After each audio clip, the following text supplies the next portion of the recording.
Now, back to the president's victory lap yesterday, which started at the National Prayer Breakfast. Conservative writer and thought leader Arthur Brooks spoke right before the president about the teachings of Jesus Christ to love your enemies, a message the president said he doesn't agree with. Ask God to give you the strength to do this hard thing, to go against your human nature, to follow Jesus' teaching. You believe Jesus' teaching, act like it. Me too. To love your enemies. Ask God to take political contempt from your heart. And sometimes when it's just too hard, ask God to help you fake it. Arthur, I don't know if I agree with you. But I don't know if Arthur's going to like what I'm going to say. I don't like people who use their faith as justification for doing what they know is wrong. Nor do I like people who say, I pray for you, when they know that that's not so. We did a prayer breakfast this morning, and I thought that was really good. I had Nancy Pelosi sitting 4 seats away, and I'm saying things that a lot of people wouldn't have said, but I meant every word of it. They're vicious and mean, vicious. These people are vicious.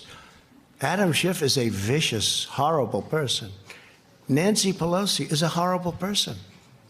And she wanted to impeach a long time ago when she said, I pray for the president. I pray for the president. She doesn't pray. She may pray, but she prays for the opposite. But I doubt she prays at all.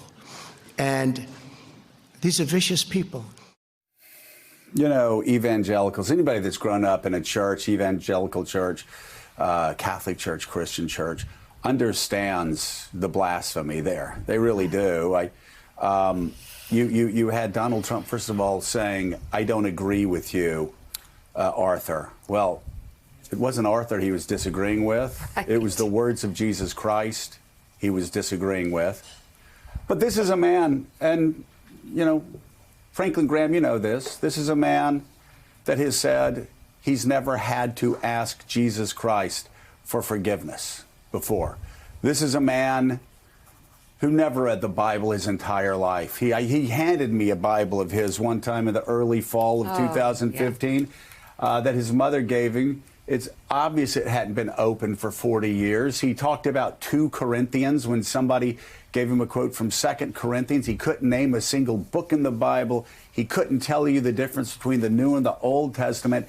And yesterday he mocked the words of Jesus Christ. Now listen, since Franklin Graham and Jerry Falwell Jr., Robert Jeffries, and all these other so-called religious leaders are not telling those of you who weren't raised in the church why it was so grotesque for people at the National Prayer Breakfast and in the White House to be laughing at Donald Trump mocking the words of Jesus Christ. Let a twice divorced, backslidden Baptist tell you. Let me read you the words that the President of the United States at a National Prayer Breakfast was mocking yesterday. And how sad, think about it, how sad, not a single evangelical leader came out yesterday and stood up for the words in the gospel of Jesus Christ. Taken from the Sermon on the Mount. These aren't footnotes from Nahum. Taken from the Sermon on the Mount, the centerpiece of the Gospels. Jesus said this, you have heard it said, love your friends and hate your enemies. But I tell you, love your enemies and pray for those who persecute you. And pray for those who persecute you, that you may be sons and daughters of your Father in heaven. If you love only those who love you, what reward will you get? And do not even evil men do that? And if you greet only your brothers, only your friends, what are you doing more than others? Do not even pagans do that. Be perfect, therefore, as Arthur Brooks was saying yesterday, as your heavenly Father is perfect. It is the centerpiece, John Meacham. whether you were a believer or not.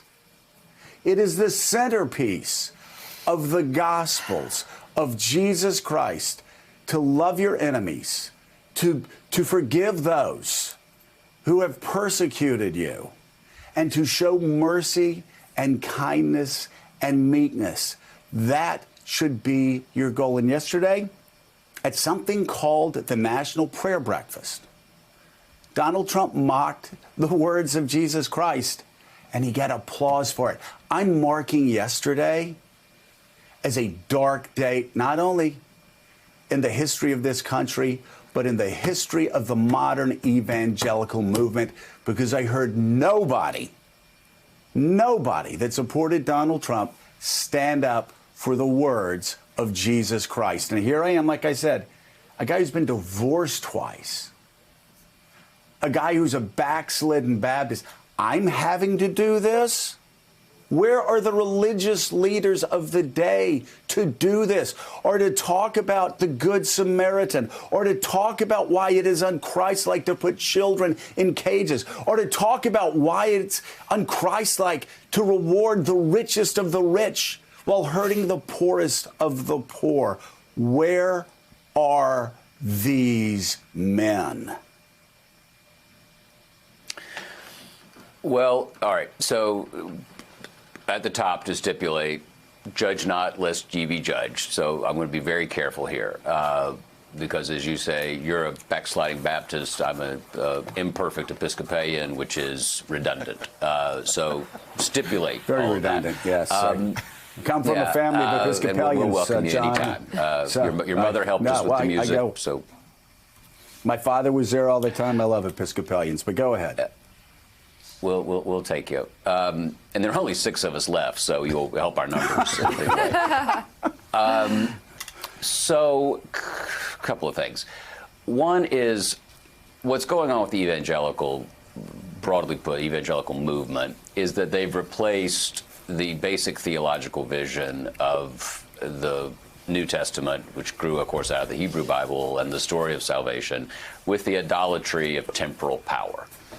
They have decided that judges, that access to the halls of power, that is in fact more important than the incredibly difficult hard work of the message, of putting the message into action that you're talking about. They're violating a commandment in the Psalms that to put not thy trust in princes. The initial meaning of the wall of separation between church and state was not about, initially, protecting the state from the church, but the church from the state. The ancient thinkers worried about this. Roger Williams, founder of Rhode Island, worried about this. Richard Hooker, the Anglican divine, worried about this, that if the wilderness of the world were allowed to encroach on the garden of the church, that it would become corrupt. Well, guess what? They were right. And if you're looking for any more vivid example of that, you'll not find a more vivid example of that than in the East Room of the White House yesterday. Abigail Adams used to hang her laundry in the East Room, and I don't think we've made much progress given what unfolded. I think that the central point of the role of religion in politics, I believe, has been not to be a dominant force, but to be an informing one. That's one of the great insights of the American experiment, is that you can't banish religion from the public square, so you have to manage it and marshal it. And our best political eras have done that. And I wonder this, 2 things really.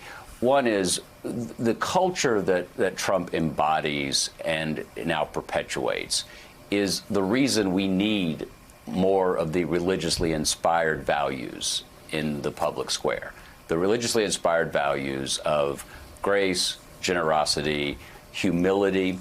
I may not have all the answers. What Reinhold Niebuhr called the sad duty of politics is to establish justice in a sinful world. That was the epigraph, Mika, in Jimmy Carter's Why Not the Best in 1976. Yeah. It was the way he started that campaign. And remember, 44 years ago now, the evangelical, that word became prominent in American culture, not because of the right, but because of Jimmy Carter. He's the one who brought that helped bring that as a force into the mainstream of American politics after Watergate. The second thing on this, I think, is our best moment, arguably as a country, from abolition forward, was the 1960s, in the sense of the Civil Rights Act, the Voting Rights Act, the end of Jim Crow. Jim Crow would not have ended in our common native region, Joe, without the Christian church. The Christian church offered a critique, love your enemies, that found expression through the means of Gandhi. But the central insight, go look at Stride Toward Freedom by Martin Luther King, the Montgomery story. It is how the Sermon on the Mount redeemed America's sins. I wonder if we don't need to, with John Lewis, with the great heroes of that movement, if we don't need to recover this idea of a kind of Christian-inspired resistance to this will to power that has taken center place in our politics. Yeah. Thank you so much for all of that, John Meacham, proving, Willie Geist, once again, that Episcopalian homilies are more thoughtful and longer than fiery Baptist sermons. I have a question for Joe. Quick question: where do cranky Jews come in all this? I'm getting to you right now. It started in Leviticus. Everything started in Leviticus, of course. So, Donnie, nobody's asking Donald Trump to drag Jesus into the public square, right?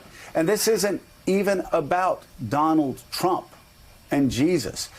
This is about the people laughing at this president while he is mocking the gospel of Jesus Christ. And again, they're free to do whatever they want to do. Might have been nervous I'm laughter. looking at the evangelical leaders who have yet to, if not call him out, gently correct him for the guidance of their own followers. And that is the spiritual. Let's talk about the temporal. Let's talk about the secular. Let's talk about what happened inside of that White House. That is a stain on American democracy. Again, I'm not being melodramatic. It is a stain, not on Donald Trump. He is already stained. He is forever stained. It is a stain on those men and women who sat in there knowing that what Mitt Romney said was right, knowing that half of what Lamar Alexander said was right, knowing that what the President of the United States did was wrong, and instead they stood there like scared little children, just hoping the president would call their name out. And isn't that cute? I hope they enjoyed yesterday, because it was a very bad day, not only for the Republican Party, but for this constitutional republic. Joe, it reminded me of the equally pathetic day in the Oval, not in the Oval Office, in the White House, when they went around the room and they all kind of bowed their heads to their fearless leader. It's so ironic. Don Trump Jr., who is just such a vulgar human being, used the vulgarity this week to refer to Mitt Romney, who is an American hero. And he might have wanted to point that word at those people in that room. By the way, Donnie, just to let you know, it's the same word. We're not going to say it on the air. It's the same word that Donald Trump used in the Access Hollywood tape when he said you could grab women in a certain place and they'd let you do it because you were famous. So Don Jr. used that same word this week. That's a class act. It is one of the great wonders. I always thought I understood people for a living. I kind of tried to plug into human behavior. I don't understand the humanity, the sense of self that allows them to look in the mirror and take that even broader, as we see in the Gallup poll now, that 49% of this country, half this country, thinks Trump's doing a good job. We have to start looking in the mirror as a country. We can no longer just point at that guy. There is really in play right now the soul of who we are. We can't make it about him. Absolutely. Now it's about us. Now it is about us. The soul It's of on America, us. you might say. You know, Joe, to just to really underscore the point you made about the evangelical leaders, and Ben Howe wrote a great book about this. He's an evangelical himself, about the immoral majority, how exactly what John just described, these leaders trading power for Christian values. On Sunday, after the Super Bowl, Franklin Graham wrote a long Facebook post where he was very, very upset about J-Lo shaking her butt. And he was upset about the loss of decency in this country. Yesterday, after the National Prayer Breakfast, on Twitter, on social media, he heaped praise on Donald Trump and thanked him for protecting Christians in this country. So there is the hypocrisy you have right in front of you. He's very worried about the loss of decency with J-Lo, but not with Donald Trump. And yet celebrates, Mika, a man, and celebrates actually being in the prayer breakfast while the man is mocking the words of Jesus and undercutting one of the central tenets of Jesus' ministry. There you go. Thanks for checking out MSNBC on YouTube, and make sure you subscribe to stay up to date on the day's biggest stories. And you can click on any of the videos around us to watch more from Morning Joe and MSNBC. Thanks so much for watching.